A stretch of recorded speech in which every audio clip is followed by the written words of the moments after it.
On va remettre les cache-poussières. Tout à fait bien mis. Voilà. Voilà.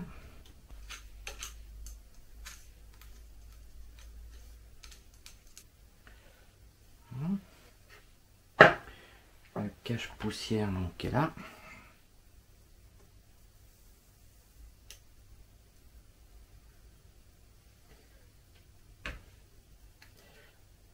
Hop. Voilà.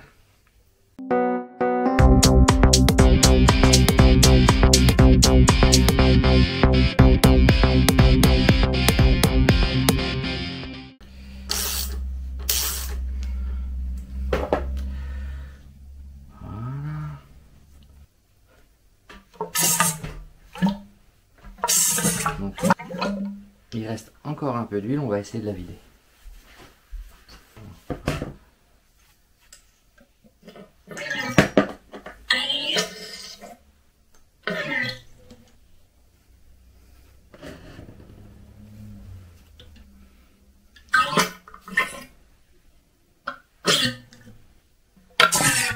Là, il n'y en a plus.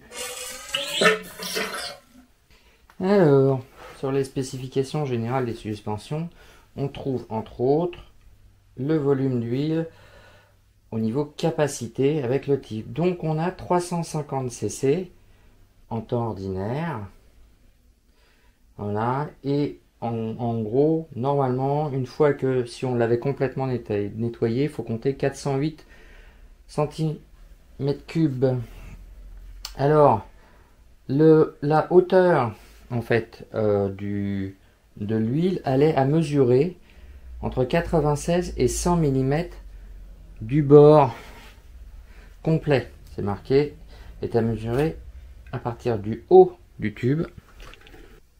Et à partir du haut du tube, avec le ressort enlevé et le tube complètement descendu. C'est-à-dire dans la position qu'il est là. Hein. On a haut et là. Voilà, donc ça c'est le développement maximum. Là on voit qu'il n'y a plus d'huile parce qu'elle retombe toute seule en fait. Voilà.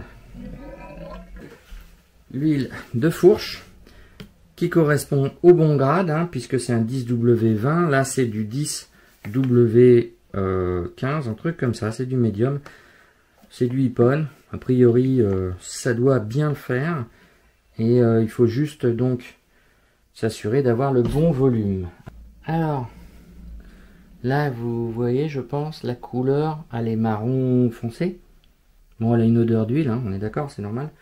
Mais globalement, ça sent nettement mieux et ça a une couleur nettement plus cool que ce que j'ai retiré même à l'instant de l'encens. Hein. C'est complètement moche. Ça doit pas être aussi foncé. Et puis en plus, elle a une texture un peu bizarre.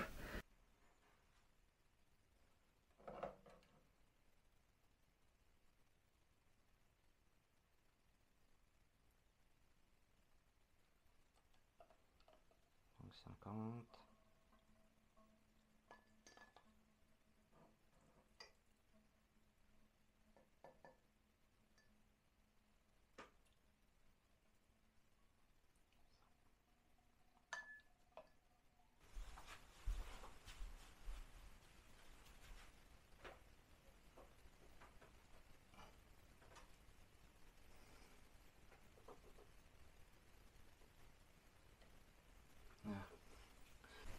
Voilà, maintenant, on va s'amuser à remplir et à mesurer. La dernière étape, le tube est bien enfoncé, donc j'ai bien pompé pour bien faire circuler l'huile. On voit que ça redescend tout doucement d'ailleurs. Preuve que déjà le piston commence à agir. 12, j'ai rien. 13, j'ai rien. Ah. Donc 12, j'ai quelque chose. Donc on va mettre 10 millilitres.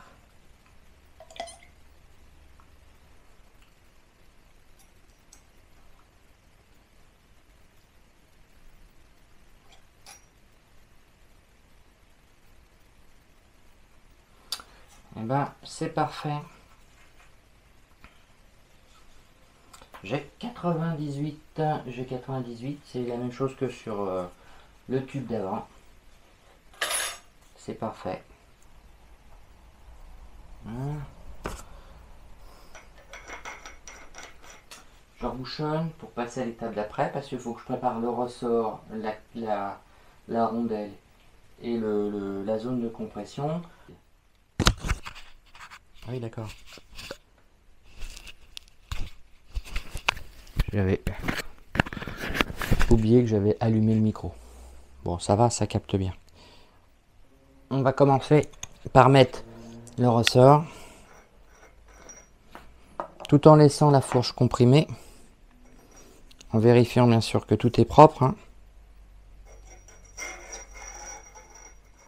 On ne le lâche pas comme un sagouin.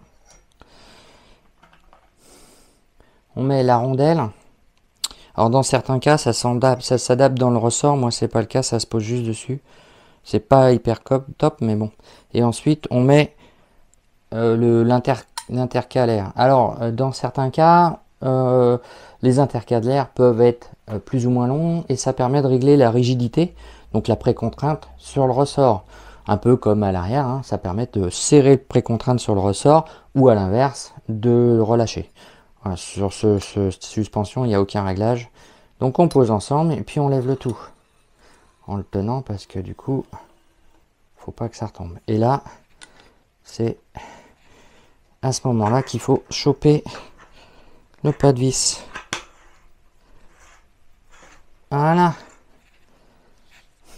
Et le serrage définitif se fait une fois l'ensemble monté sur la fourche.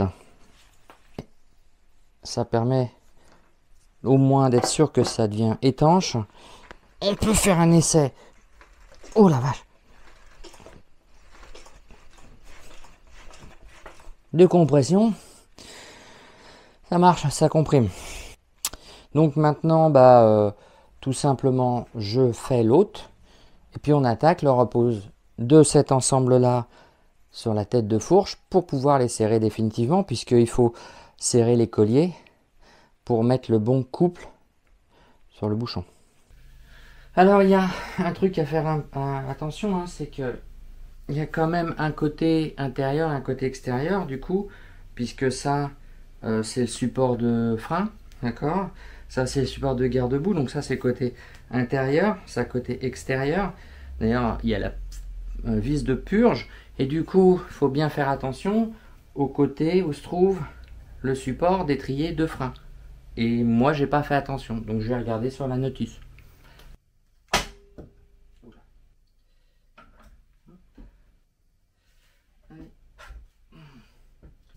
J'ai oublié un truc. Je l'ai acheté exprès en plus. J'avais oublié le manchon. Alors il était très grand, je l'ai coupé en deux. Je l'ai pris volontairement très grand pour couper en deux, pour avoir et la partie basse et la partie haute de la fourche de protéger.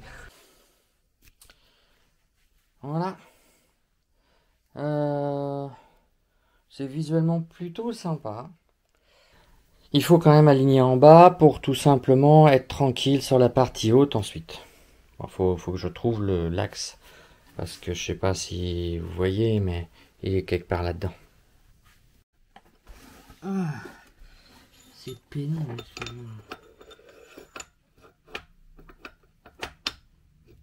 Hop, comme on peut constater. Ah, d'accord.